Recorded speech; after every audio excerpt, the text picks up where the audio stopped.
Great. So, welcome everybody to the Olga's Way podcast. Today, I am here interviewing a wonderful woman from my community, the Ottawa community. Her name is Najla Sader. Did I say that right? Yeah. And I met her through actually a Facebook group of women who are entrepreneurs. And I've always been inspired by the type of work that she's doing because it isn't like the assumption that I would have ever made about a woman who is artistic and into makeup. Um, 2, 3 years ago, I would have thought like, well, that's nice, but how can this actually contribute to community? And what Najla has done is actually help women improve their self-esteem because of her own story and how she has taken on her business to prove to herself that she can accomplish being a mom. She can accomplish having a full time job that she's passionate about, but also she has opened her side business that helps women come to love who they are. And so I'm very inspired by you, Najla, and I want to thank you so much for being a part of this Olga's Way community and agreeing to be in this interview. Thank you. The pleasure is mine. I'm really excited and I'm grateful for the opportunity. So thanks. So you're a mom of two girls. How old are your girls? My girls are 15 months and for almost 5 years old next month. 15 months. So you have a tiny little baby, basically. I have a baby, a very busy one. Oh, wow. And tell us a little bit about what you do. What is this of being a full time professional, also an entrepreneur and a full time mom? Like all I could read on your bio was full time, full time, full time. And my mind was thinking, how can these women be full time at so many things? Well, I think that as women, when we take on something, we often take it on full time, whether we want to or not. And so when I've been a full time professional since I was 20 years old. And so building on that and growing within, my department and stuff was important to me. And so I grew, and then the blessing of a child came along. And I think when that happened, I told myself that as a mom, I just wanted to be the best mom I could be. So full time, which meant to me at the time that there was no time for me and no time for anything else because I wanted to give everything to my child. I was grateful for the opportunity to be a mom. And what happened was 2 years in, I think I just completely lost myself. And I think that happens often. I didn't know what I was passionate about anymore. I didn't know any of the songs on the radio. I only knew Old MacDonald, and I only knew anything about being a mom, and I lost myself. And I was always passionate about makeup. I've been a makeup artist for a long time. I was working at MAC during my pregnancy, and then I had to stop, obviously, and I just gave it all up. And then one day it kind of just hit me that I still want to be me, and I want to be the best mom and the best wife. And in order to do that better, I wanted to be better and reconnect with the things I was passionate about, making a difference. And I was raising a daughter, so I wanted my daughter to see that you don't have to give up on the things that you love. You don't have to give up on the things that you're passionate about. You can do it all, and you're strong enough to do it all, and you're powerful enough. And so that's kind of what brought me to get back into makeup. I do freelance makeup. That got me back into joining a makeup company and building a team of women who are inspired by those same things and who lose themselves as well. And being a daily voice, I go live a lot and I speak to women about what's on my mind, because a lot of the time we don't speak about the truths of the struggles that we go through. And it's nice to know that somebody out there is kind of feeling the same as we are. I have like 5 million questions based on what you just said. But first and foremost, as a woman who has taken a very long time to conceive, and as an entrepreneur, I take my hat off to you because I think one of my biggest dilemmas as an entrepreneur and as a woman was like, okay, once I have a child, I just want to be a mom. So how am I going to manage having my business running successfully while being a mom? And it took me forever, and it took me meeting many women like yourself who have done it for me to be like, but this is possible. In fact, my mother did it. I don't know why this fear to me was so real, but it was a real fear. And I'm so happy you're talking about that today. And maybe we can go into more details about how you managed to do that, because I am sure there could be many women in this audience who are listening to this and thinking like, I don't have time. I don't have time for anything, and I don't have time for myself. I coach women who have experienced burnout, and a lot of them are mothers who, like you said, have forgotten about who they are, what they're all about. All they know is that they cook at this time, they go for a nap at this time, and that's honorable, that's beautiful. But I do think that we can't forget about that we're women before and foremost, right? And that we owe that to ourselves. So when you say you're a full time professional, what does that mean? What are you? What do you do full time since you were 20? Full time, I work for the government of Canada. I'm a manager in finance. I am doing budgets. I am doing administrative work. I'm managing a team. I'm doing all sorts of stuff. Work is busy. Work is 7 to 3 every day. It's busy. It's early, but I get off early, and that was important to me because I like to spend quality time with my kids before bath and bedtime, and it just feels like in the life that we live, there just is not enough quality time. So a full-time professional, Monday to Friday, 7 to 3 every single day. Right. That's awesome. So I think that many people could potentially relate to you because they have a full time job. And here in Canada is very, or here in Ottawa is very common that people are employed by the government. And it's a good job because it gives you, like, the safety and security of a good employer and benefits.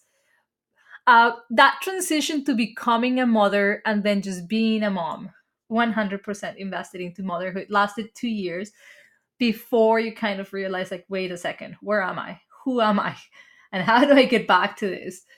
What was going on for you during those 2 years? Were you still working full time or had you stopped working during that time? So I had a year off. I was on maternity leave for a year, and then I did return to work. And a little bit similar to you, I had some issues pregnancy with my almost 5 year old. I did get pregnant. I did have a miscarriage. I did go through some of the things that so many women are going through that I didn't talk about, and I told myself that, you know what, there's a plan for me and I'm going to just go with it. And sometimes that's difficult. And I think that played a big part in me losing myself because when it did happen, I was so grateful and overwhelmed and overjoyed. And so I made a promise to myself and to whoever, I don't know who the promise was made to, this child, to God, to however this came to be. My promise was that I was just going to give everything because I was so grateful, because I waited for her, because I prayed for her. I think that I felt a lot of guilt whenever I did want to do something for myself. I was like, no, I have to stay true to this promise. And this promise was to just give 100% of who I was, and what I wanted did not matter so much. I was willing to sacrifice just everything to be able to be a mom.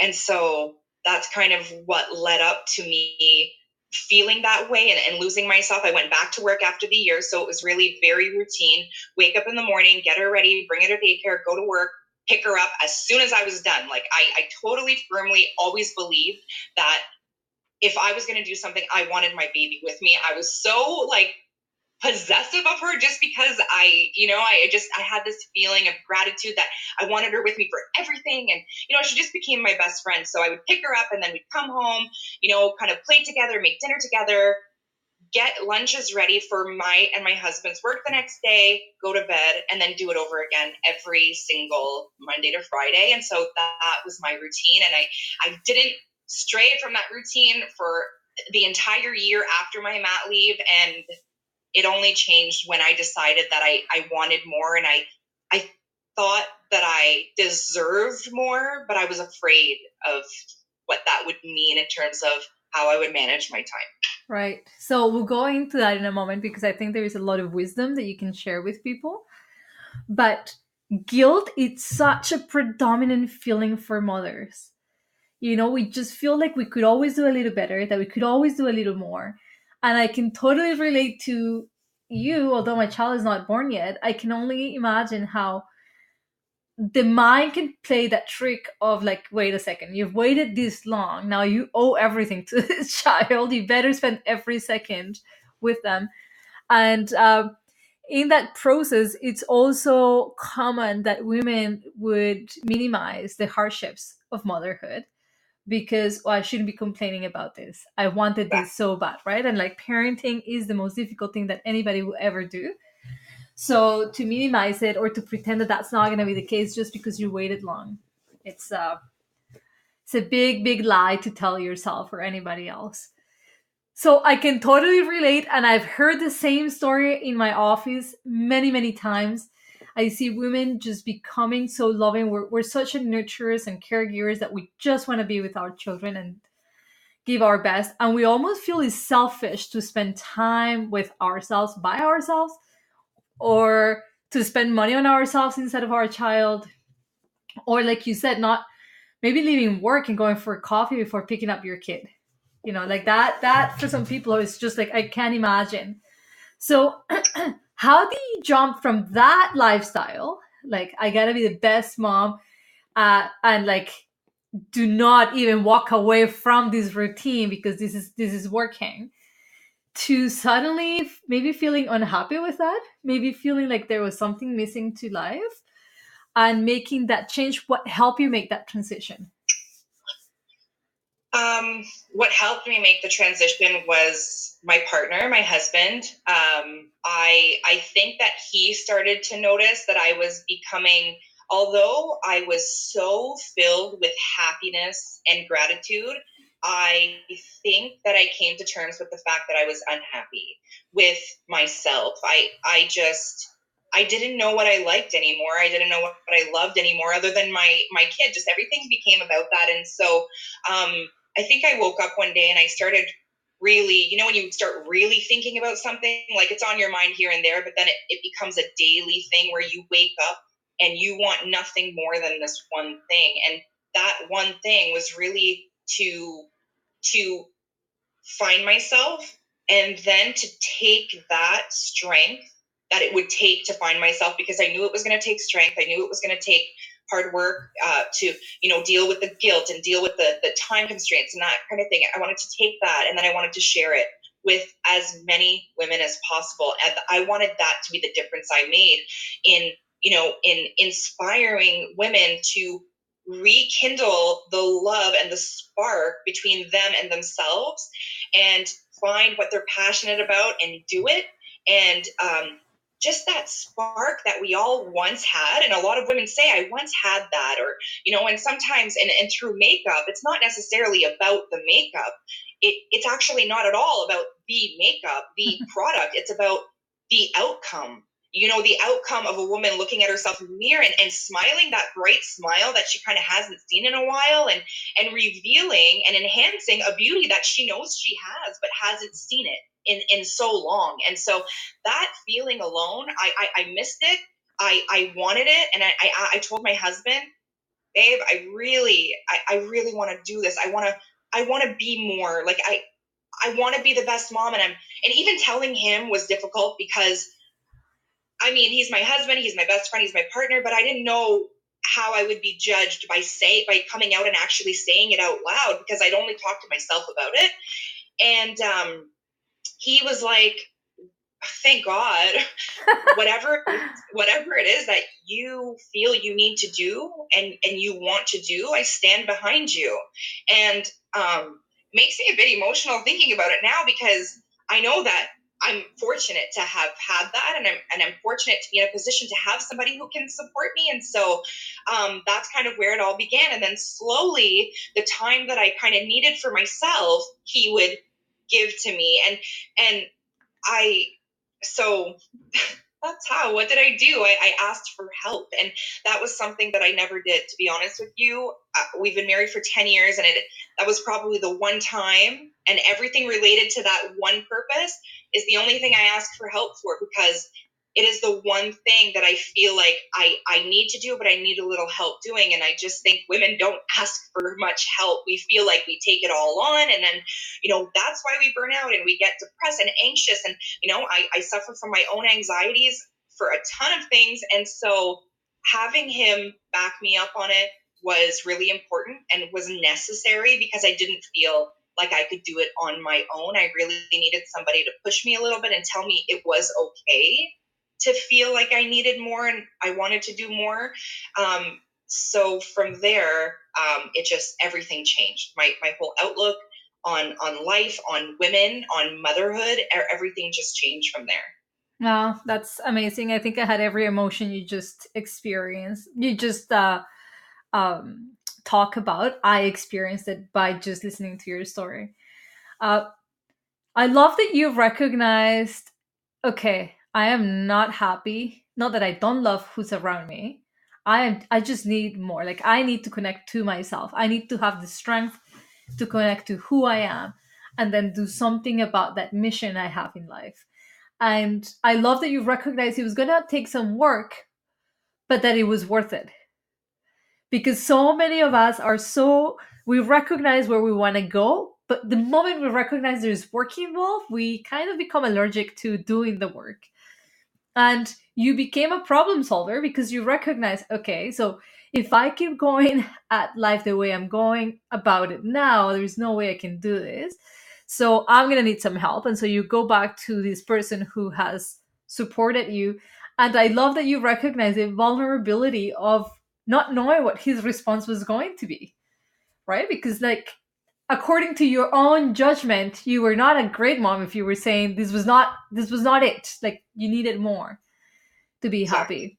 So that, I think that that is amazing, and I do want the listeners to recognize that asking for help is probably one of the most important things that you can do to cope and to do many things at once. Like the most successful women who are doing wonderful things in the world have learned the skill of asking for help and have taken themselves out of that hat of I've got to do it all by myself. We're not superwomen. I hate saying it, but we're not superwomen. You're not God. And we need a team of people to help us get there. And it doesn't have to be a professional team necessarily, but you need a team of people to help you. So we like your husband. Obviously, he was great. He stood by you, and that was your first stop. You know, I'm gonna ask him first. This is my team begins with my husband. And did you know at that point you want to go back to makeup? Did you know that that was kind of it? I know I heard you loud and clearly saying I want women to like love themselves, and that is so beautiful because I don't always think of makeup as something that does allow women to look. But the times that I have got my makeup done, I know exactly what you're talking about. You look in the mirror, you're like, wow, that's me. Amazing. Yeah. Yeah. It's kind of like looking at yourself through a different lens and recognizing that not that makeup is the thing that makes you beautiful, but that allows that opportunity to see the beauty that's already there. Exactly. So how did you know it was makeup? I just knew that makeup, I knew that, so I knew what I wanted my purpose to be. And I knew that I'm not a woman of many talents. Okay. And so I just felt like that was the one outlet that I had. And I had a strong opportunity to use makeup as my doorway to getting my message out. And there are a lot of women who love makeup, a lot of women who want to love makeup, who want to use makeup, who want to try makeup. And so makeup is just the beauty industry is just, it is so big. It's so big. And I wanted to enter that kind of doorway on a very normal, realistic, everyday woman journey to getting the message out, because there are just so many different platforms and so many, so many things happening outside of our reality. And so I just wanted to connect with real women, real basic everyday moms who struggle to feel that prettiness or to see that beauty that I could sit with a woman and I feel like she's so beautiful, but it's so common for us to actually meet a woman who looks at herself and doesn't see it or doesn't feel it. So I just knew makeup was the only thing. It was my only talent. It was the only thing that I had, if I'm being honest. It was just my only way. And so I kind of just jumped on it and decided that that's what I was going to lead with. Okay. I don't know that that's your only talent. See, this is where the coaching me would be like, let me see what else is there. But we're gonna go with it. It was a very known talent to you. You believed that yourself. You know, I am definitely good at this. And I ask when I coach my clients, I ask them when they're confused about what they want to do, like, what do you really enjoy doing? Because you're probably really good at that. And so that's a starting point. And I think that was the beginning of your success, to do your alignment of, this is my mission, this is what I want to accomplish, and this is my talent. So I'm going to marry these two things to get there. And I can only imagine your excitement you were talking about this for the first time, because it's two things that you love. I'm going to help moms like myself find themselves, and I'm going to do it through makeup because, like you said, it's a doorway to all these women who, doesn't matter who you are, we all love makeup, or we're interested in makeup, at least a little bit of makeup, something. So I can see that, and I think that that's amazing. And then what? So you're sitting there, okay, I have a full-time job, I have a daughter, I have a husband, I've recognized this is what I want to do, this is my mission, I'm going to use makeup. Then what did you do? How did you get started? I had always been a freelance makeup artist, and then I just stopped. And so I started kind of promoting my work a little bit.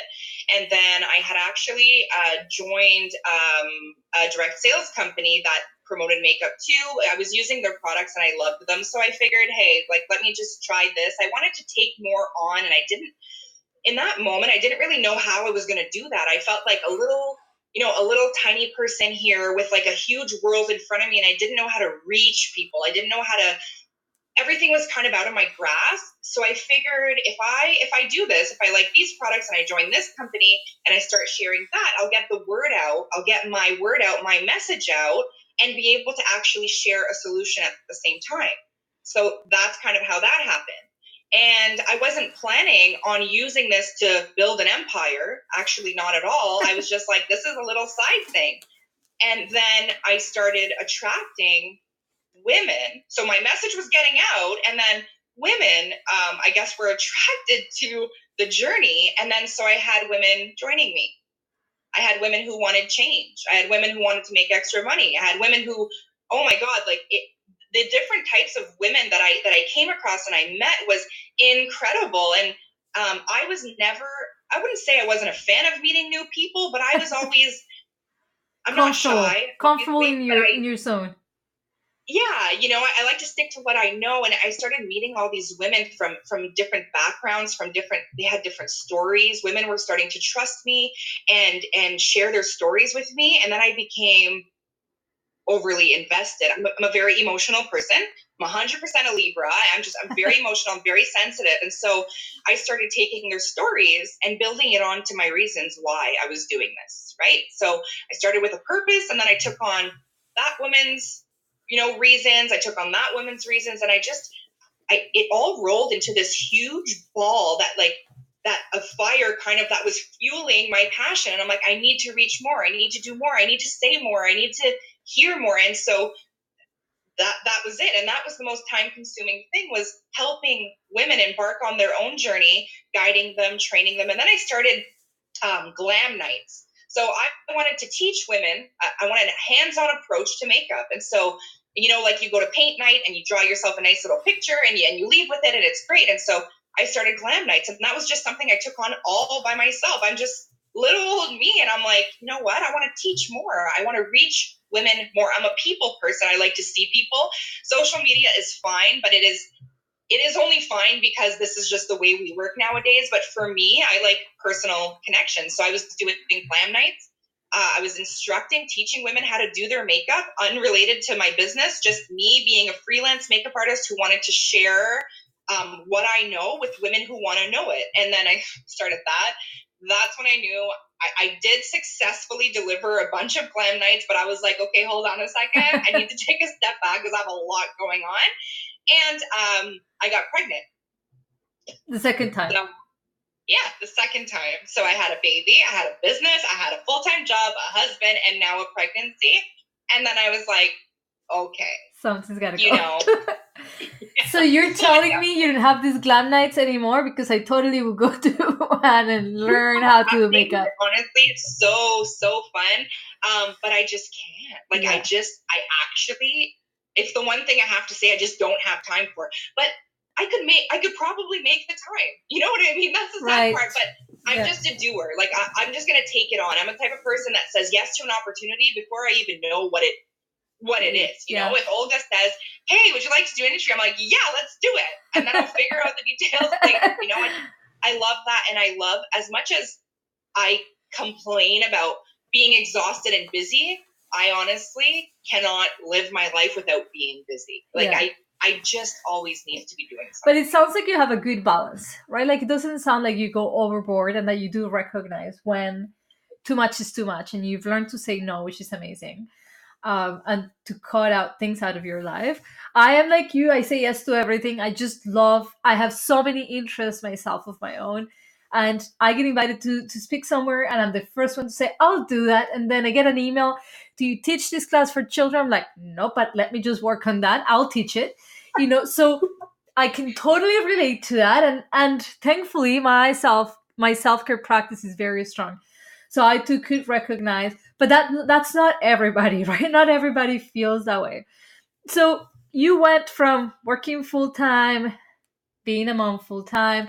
Something's got to change. I'm going to open up my own business, maybe deliver my message. You become associated with this makeup um, company. You start like selling makeup products and putting your message and connecting to other women. And you said I wasn't trying to build my empire, but have you? Have you built an empire by accident? By accident. That's awesome. Accident, but, like, the best accident ever. But oh my gosh, I'm an elite leader now. 300 women join me. Like, yeah, it's 300 women have joined your team. Yeah. It's crazy. Like, when I say it out loud, I'm like, how did this happen? When did I even have the time over the last 2-3 years to have this happen? But yeah, it's huge. And then in between all that, my weekends from June to October booked weddings. It's wedding season. And so I travel, I do wedding makeup. And so, like, yeah, it's crazy. So an empire is what I call it, maybe on a small scale, but to me, that's an empire. Who lost herself and didn't know who I was anymore. Yeah, this is an empire if I've ever seen one for my own life, for sure, 100%. That's awesome. Congratulations. I think that's amazing. I think it's amazing that you managed to find time for it all, and that you still spend time with your family, and that you still feel accomplished as a mother. And as a wife and as a professional. Do you ever see yourself transitioning only into your business, letting go of your safe government job? That would actually be my dream. That is my goal. I know it'll take me a little longer than most to get there because I'm working full time, and the job that I do have is it's quite a good job. I know I'm young and I'm in a very good position, and I've worked hard to get there. So I wouldn't say it's quite as easy for me to say I'll let it go. But if and when the salary matches up, yeah, this is something I want to do. I want to lead women. I want to inspire women. I want to speak to women. I would love to be, a speaker. I would love to help women find what inspires them, what motivates them. I would love to do that. That's something I'm so passionate about. I can't honestly say. And you know what? My coworkers in my professional job will attest to the fact that I'm not an office job girl. And even in my office job, I'm jumping on every opportunity to talk to people and to meet with people. And they're probably like, listen, I don't want to meet with you, but I am just a face-to-face person.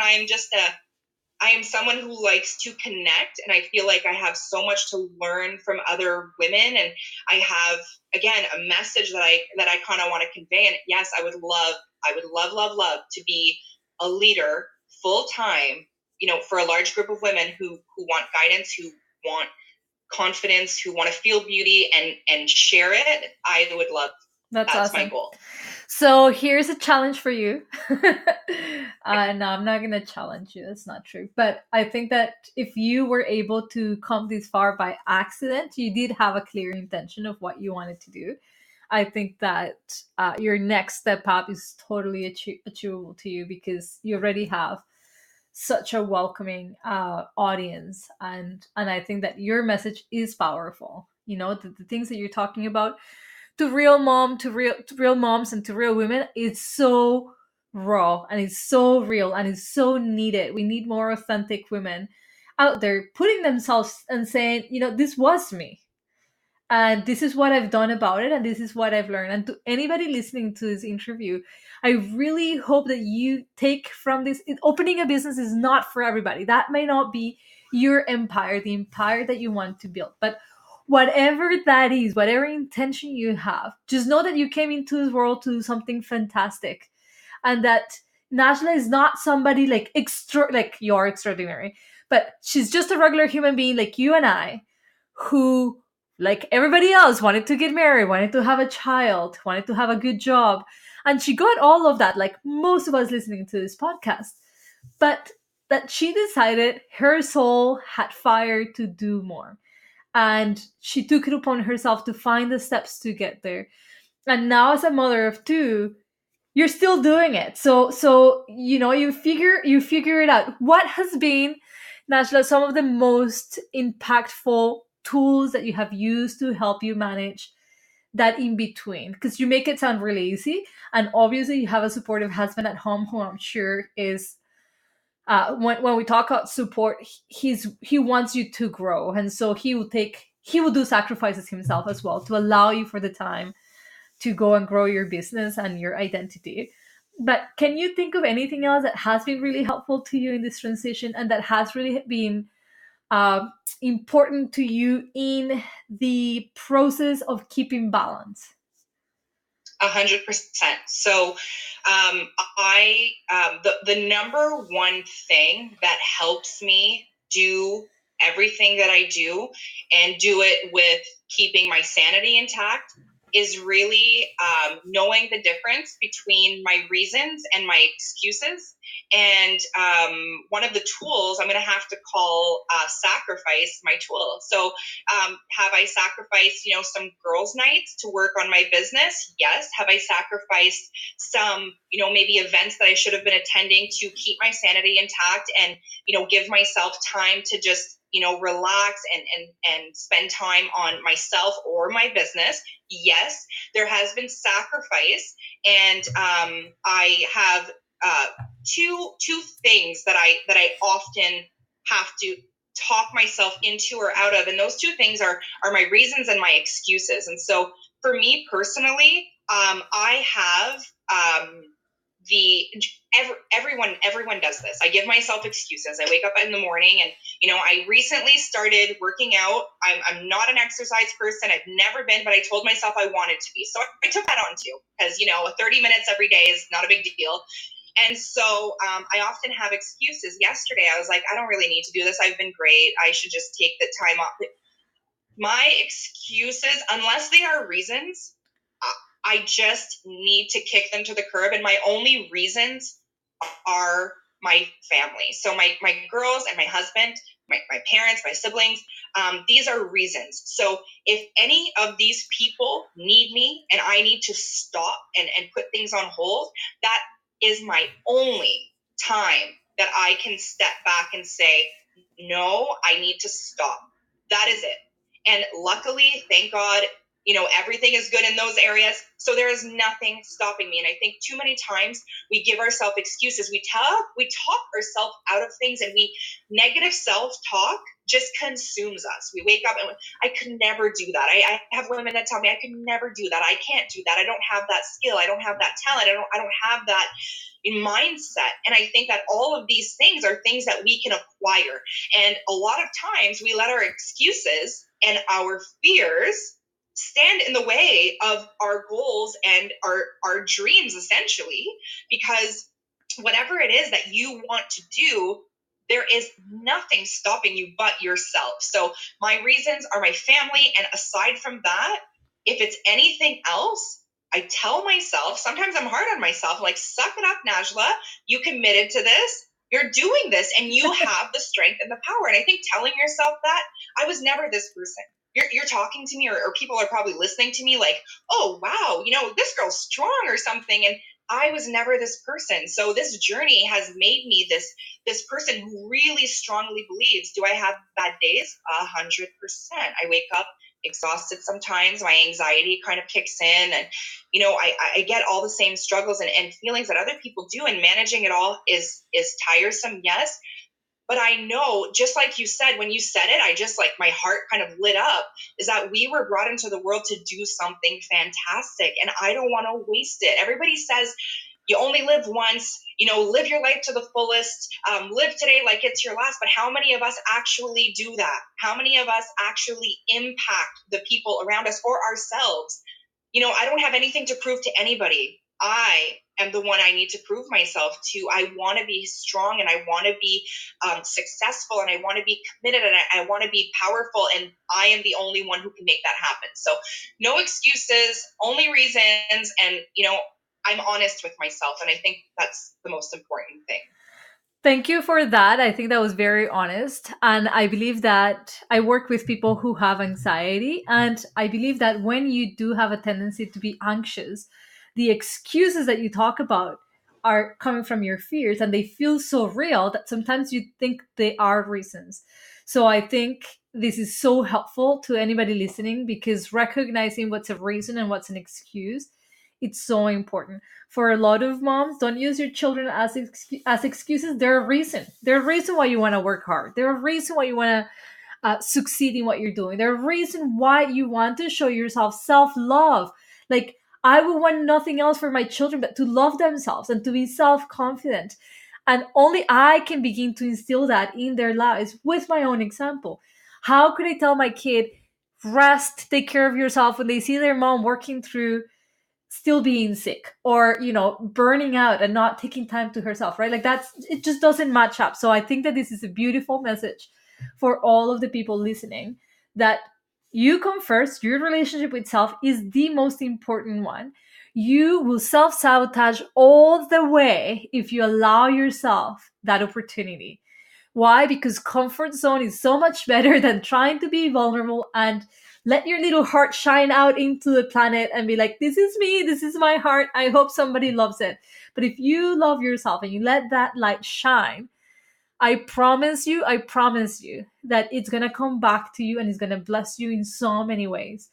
And the bottom line of this interview is that it does not matter what your talent is, it does not matter what your mission is, just let that come into the world. Because by playing small, I've said this many times, if you play yourself small, you're not benefiting anybody, you especially, but nobody else. So I think that message is so powerful, and like, to see you build your empire, it's amazing, Nasha. I can't wait to see how else this empire grows and how you will continue to influence women. I have to tell you, you might not be able to tell, but I did my makeup today just because I knew I was going to be interviewed by you. You look fabulous. And I was so self-conscious. I'm like, I shouldn't even tell her that I'm doing my makeup, because I don't wear makeup at all. But when I do, I'm like, this, I should be doing this more often. So I would like to know where we can find you. Where can my listeners find you? Where can they learn a little bit? Like, if there's other people like myself they're totally uh, out of knowledge, I wouldn't even know where to go to buy makeup. And I'm kind of like a little obsessed with doing things that are healthy for my body. So that complicates the layers of like where I find products. But if I wanted to learn a little bit more about the work that you're doing, do you have any YouTube videos on tutorials and how to do, I don't know, your eyes look very pretty, so eye makeup or anything like that? Where could my people find you?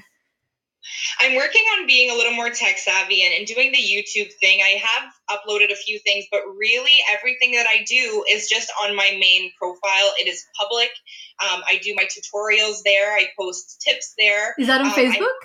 I recently had a free event that I did just for my Facebook friends, where I did some specific tutorials just for them, eyeshadow tutorials, face, skincare, those types of things. So my name on Facebook is Najla Sat, S-A-T, and so my tutorials are there. You can friend me, follow me. I'm open to ideas and I'm open to being creative. And I love when women ask me for specific tutorials, because if you have hooded eyelids and you find it hard to do your eyeshadow, guaranteed another 50% of women out there want to see the same thing. So I just love getting the feedback. I love doing a live and having women hang out with me and watch me and ask me questions. I love that because That's awesome. yes, I'm conveying a message, but it's helpful, it's educational, and I think it's of value for a lot of women. And so Facebook, my main profile is all I've got. I have a page for my makeup artistry, but again, when I get busy,